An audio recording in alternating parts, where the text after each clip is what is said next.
मेरा तो इतना लंबा है कि उस पे आता ही नहीं है।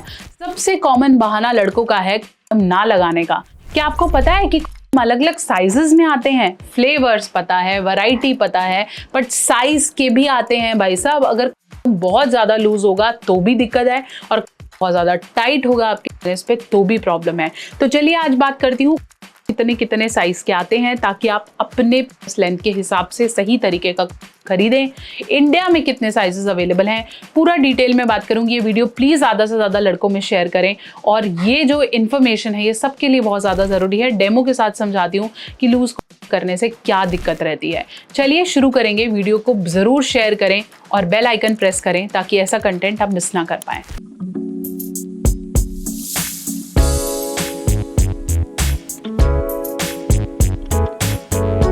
तो चलिए हम बात कर रहे थे कॉन्डम के साइजेस की। कॉन्डम अवेलेबल है S, L, R and XL।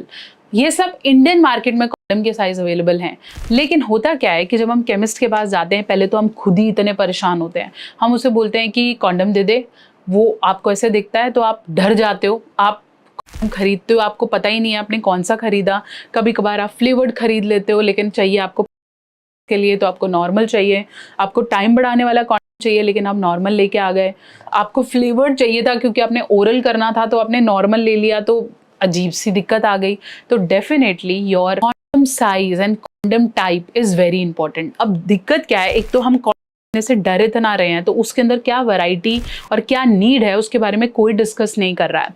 Condom हमारी मार्केट में S, R, L और XL साइज के मिलते हैं। S साइज का कॉन्डम वो है जो स्मॉल कैटेगरी का होता है। ये एवरेज मेल पेनिस साइज के लिए है, जिनका स्मॉलर साइज का है। तो उनको बड़े बड़े पहनेंगे तो वो बिल्कुल लूज रहेगा तो स्पर्म उसमें इकट्ठा होएगा और वो फट जाएगा, फैल जाएगा, तो प्रेगनेंसी के चांसेस बराबर हो जाएंगे। आप बोलोगे मैंने पहना था लेकिन उसने काम नहीं किया है। तो वो जो साइज का है जिसे हम S साइज कहते हैं, वो लेंथ होगी 6 से 7 इंचेस और विड्थ रहेगी 1.7 to 2 इंचेस। और अगर आपका साइज छोटा है और आपने बड़ा कॉन्डम लिया तो वो ऐसे लटकता और लूज रहेगा। लूज रहने की वजह से आपने अंदर अगर कोई डिस्चार्ज भी किया है तो वो निकालते समय पार्टनर के वजाइना में रह जाएगा। So better look for right size. दूसरा साइज आता है जिसे हम बोलते हैं रेगुलर कॉन्डम। मार्केट में वैसे जितने भी कॉन्डम्स मिलते हैं जो केमिस्ट आपको दे रहा है वो R रेगुलर साइज के होते हैं, जिसका लेंथ होता है रेगुलर होगा 7 to 7.9 इंचेस और उसकी विड्थ रहती है 2.05 to 2.13 इंचेस। ये वो साइज है जो हमारा रेगुलर कॉन्डम मिलता है। ये एक रेगुलर कॉन्डम है मेरे पास। तो अगर आपका एवरेज साइज कुछ 5.5 इंचेस है तो ये रेगुलर कॉन्डम डेफिनेटली जब आप रोल करेंगे तो आपके पेनिस को अच्छे से कवर करेगा।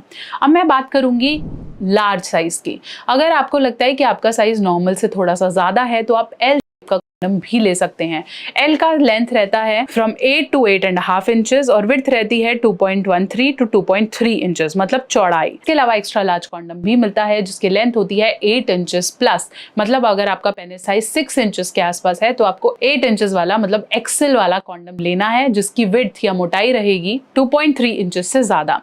एवरेज जो मोटाई हम पेनिस की बोल सकते हैं वो होती है अप्रोक्सीमेटली 2.2 to 2.5 इंचेस। तो अगर आपके पेनिस की गर्थ ज्यादा है तो भी उस हिसाब से आप अपना सही कॉन्डम चूज करके मार्केट से बाय करें। अपने कॉन्डम की सही लेंथ और सही साइज चूज करें ताकि जब आप कॉन्डम पहने तो वो बहुत ज्यादा ढीला ढाला भी ना हो या वो इतना ज्यादा टाइट हो कि वो आपके पेनिस को पीछे से कवर कर ना रहा हो। तो better to know the variety and the shapes of condoms when you are buying it. आशा करती हूँ मेरी वीडियो आपके बहुत से डाउट्स को क्लियर कर पाई है। चैनल पे नए हैं जरूर सब्सक्राइब करेंगे और ऐसे काफी सारी वीडियोस के लिए मेरे साथ जुड़े रहें। अगर आपको भी पता था कि कॉन्डम के इतने साइजेस आते हैं तो मुझे जरूर बताएं, और अलग अलग वैरायटी के कॉन्डम्स के बारे में जानने के लिए आप कमेंट में लिखें वैरायटी ऑफ कॉन्डम्स, ताकि अगली वीडियो से कवर कर पाए।